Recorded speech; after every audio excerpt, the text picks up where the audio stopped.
Hello everyone and welcome to Higher Max.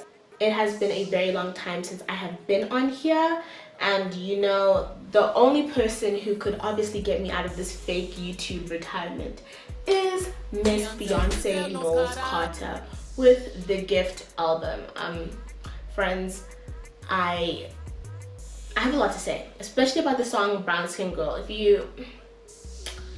When something hits your heart and hits your soul, and from the second you hear it, your body just moves uncontrollably. That is exactly what happened when I heard the song. But before we dive into this video, don't forget to like, comment, and subscribe, and follow my social media if you are so inclined. And let's get into this video, friends. Let's talk about this. And this album, I love it. I love every single song. I think my favorites are, as most people's favorites are, my number one favorite is Brown Skin Girl, which is Beyonce and Wizkid. Bigger gets to my soul. The lyrics, we're gonna get into that really quickly, about all the lyrics and stuff that I really enjoyed. But the reason why I have come out of the ashes and revived and dusted this old ass YouTube channel is because of the song Brown Skin Girl. As you may not know, I'm very into this representation, social justice, all of those type of things, especially as a dark-skinned woman. These are the type of things that affect me and I notice more and appreciate a lot. If you listen to mainstream hip-hop, any type of rap, you may have noticed terms such as red bone, light skinned, or if you just watch the videos themselves, the type of women who are chosen in these videos are typically lighter skinned women who are all beautiful and also deserve representation. But at the end of the day, it is almost as if you watch TV, like dark skinned people do not exist, and especially dark skinned women do not exist, or not obviously the standard of beauty, because we do not meet Eurocentric standards when it comes to our skin tone, faces, hair texture. Texturism is a whole other thing, but you know what I'm trying to say. But this song Brown Skin Girl, let me tell you why it hits all the spots. Let me tell you why Brown Skin Girl is going to be the song that I play when I'm in my 40s, waking up all my kids to clean the house on a Sunday. It's because of the intentionality. Like, Miss Beyonce didn't come to play around with us. When she put Brown Skin Girl, she wasn't just like, oh, let me let y'all guess what type of girl I'm. Sorry if you could hear me unlocking my phone. Let me just get this, what type of girl would be this Brown Skin Girl. She went in and was brown skin. We're going on to Genius currently. And okay, the parts that get me are, there's a part where she says she didn't ask him for that pretty dark skin. Y'all heard? For that pretty dark skin? Pretty like Lupita when the cameras close in. Drip broke the level when my Kellys roll in.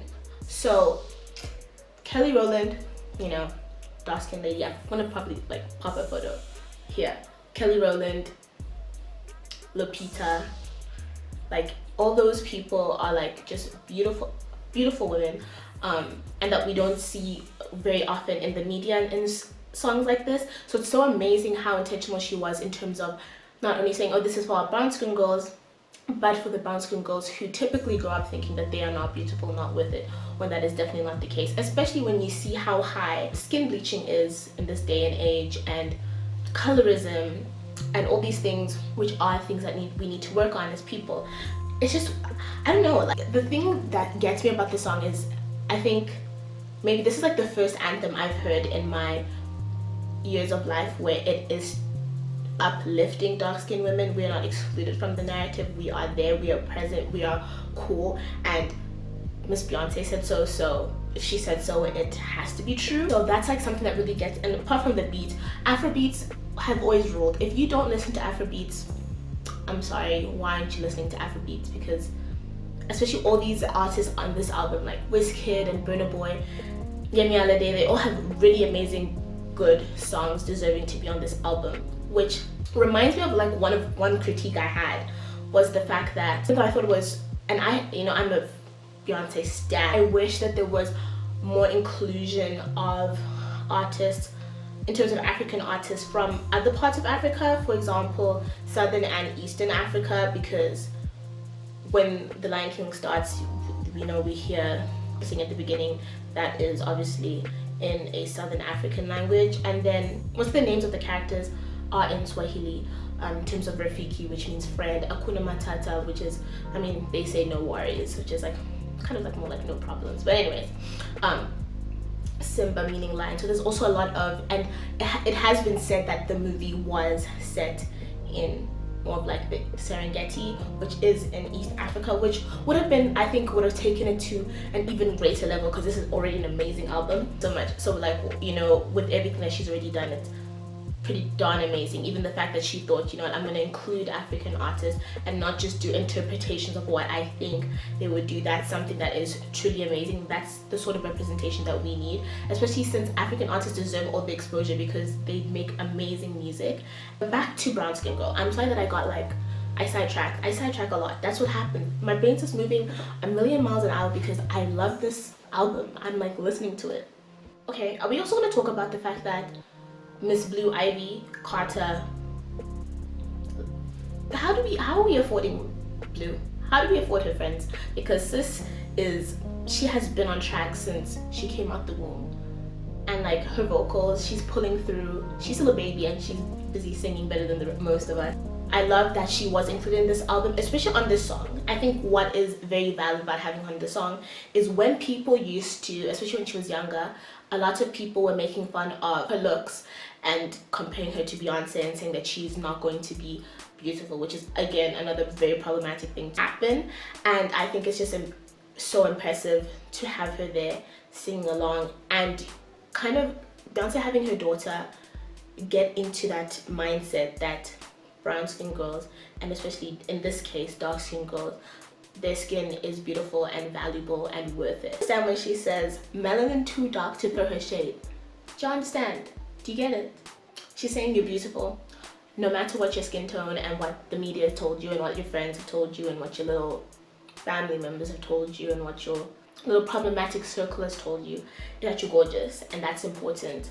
I wish I had a song like this growing up, but I'm also really happy that to hear this right now, especially in the place that I am in my life where I love my skin and I embrace it all the time, and I'm at the point where I don't really think much about it, in the sense that it doesn't disturb me, it doesn't make me feel less than as it used to when I was younger. And I just want you to understand, you know, when she says brown skin girl, your skin just like pearls. Let's talk about, how expensive are pearls? How expensive are pearls? Because pearls probably are super expensive. I'm Googling that. Okay friends, listen to this. Pearls can cost between $500 to $25,000.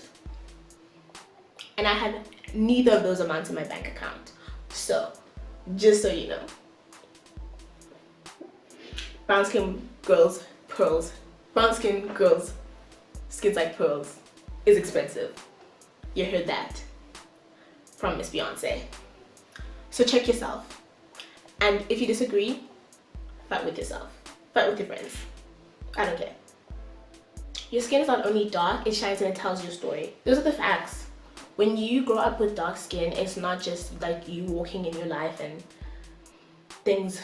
I don't want to say, you know, I think it also depends where you're growing up. But when you grow up in places where the narrative is that your skin is not beautiful, it just adds another level of, you know, hardship, because it's already hard being a human being in the 21st century. So that just like, it's true, it tells your story and it's beautiful. And I have so much to say. I think it's just like, I really enjoyed the song. I really enjoyed the album. Some of the songs I would suggest you listen to is all of them. Good music. And I'd also suggest, if you enjoy some of these artists, go out and listen to more of their music. This kid has some bomb ass songs. Burna Boy has Yemi Alade with John, like, come on, friends. It is too much to say. But I am so grateful that there is this, you know, I hope this is the first of many. I hope more people realize that everyone needs representation. Everyone needs to feel like their skin is not a battlefield. It is not a means for them to something that they need to destroy or get rid of, but something to be proud of and to wear it like pearls. Wear it like pearls. Wear it like something that is amazing because you were gifted it. And you know, we only get one skin, one skin. You get one skin. I don't know, we regenerate skin, but I guess you kind of get like one-ish skin tone, one range of skin tone, because you know people get darker and lighter depending on, anyways, so all of that jazz. So keeping all of that in mind, I think that it's super important to have songs like this all around, having people listen to them, having people realize why girls are talking about this, why this is such a big deal, why a lot of us are super excited to not listen to another song where we're being degraded. How Brown Skin Girl is an amazing song, great bop to listen to in the club, great bop to listen to for introspection, great bop to listen to so that you can dissect it and learn from it. What I'm saying is it can be used for academic and social purposes. Exactly. I'm annoying. So that's just something that I really appreciate about the song. And if you ever have time, maybe explore the lyrics a little bit. If you have more time, read about colorism a little bit. So yes, I know that most of this video was kind of focused on Brown Skin Girl, but like I love the whole album, as I've already said. I want to thank you so much for coming through here. You know, we love friends, we love beautiful people, we love people with good energy. So, you know, come through, like, comment, and subscribe. Tell your friends, tell your family, tell me what you'd like to see, tell me what you'd like me to talk about. I love to talk about things. You're part of the hype and you stand someone who doesn't disappoint you, that's what you get. You know, let me know what you're thinking, let me know what you feel about some of the songs. Do you like them, do you not? You know what I'm saying? I'm a fan, just let me know. Thank you everyone, and goodbye. Marches that they don't tell you about is how fucking hungry you get. I want to eat food so bad. Like the second I eat food, I'll be a happy camper. But like until then, I'm gonna be super moody. How about you, Tracy? What? I'm saying the part of marches they don't tell you is how hungry you get. Honestly, I'm starving, and I have to pee. Oh yeah, they also don't tell you about nobody. I did not sign up for these things. But at least we're wearing comfy shoes. I'm wearing my Vans. And Tracy's wearing her sneakers. Oh, cute. Oh, oh.